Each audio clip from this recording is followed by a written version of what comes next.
While many young people experience homelessness alongside their families, a significant number are completely on their own. At least 700,000 youth between 13 to 17 are homeless without a parent or guardian, navigating life without stable housing, consistent care, or adult support. Also referred to as unaccompanied homeless youth, they are often invisible, misunderstood, or overlooked. As a young person, when I thought about the word homeless, I thought about on the street. I never really considered there's different forms and to even put myself in that box. Youth often become homeless because home isn't safe.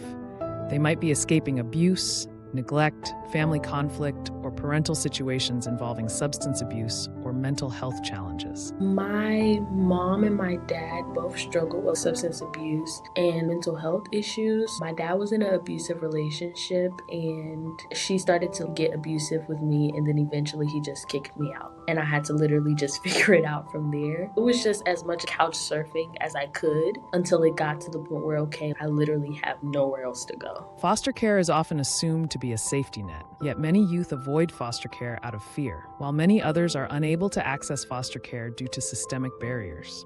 I remember trying to put myself into the system, and I was like, hey, I don't have anywhere to go. At this point, I want to go into the system. And I remember the system actually telling me no. On their own, these young people juggle a lot, finding safe places to stay, getting enough food, handling their own health care, keeping up with schoolwork, and sometimes even financially supporting their families. I was working full time with being in school. Majority of my checks came to mostly just getting the hygiene needs that I needed. School fees and different things like that. These dollar pizzas, I would buy 15 of them, probably for 2 weeks. My brother and sister went days without eating. Close to being kicked out of the hotel room and switching from different hotel to hotel. Homelessness leaves lasting emotional and mental scars, often forcing youth to live in constant survival mode. I knew what that felt like as a kid, to not be protected and to not, get the things that you need. And I just didn't want that for my brother and sister. I wanted them to be a kid as long as they possibly can, no matter what that meant. Even if it meant taking from myself, I was willing to do that for them. To really support these young people, communities and schools need to understand their experiences, offer the right kind of help, and encourage youth to speak up for what they need. Education gives youth a sense of stability, routine, and support,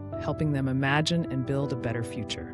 Something that really helped me to keep going, I just imagined myself walking across that stage. Did I imagine myself to be walking across the stage as top 2 of my class? Absolutely not. With as many acknowledgments and accomplishments as I did? Absolutely not. But the fact that I was able to walk, it was everything. For many, succeeding in school is their best chance at finding lasting stability and independence in life. Education is everything. If you don't have that, there's no way out.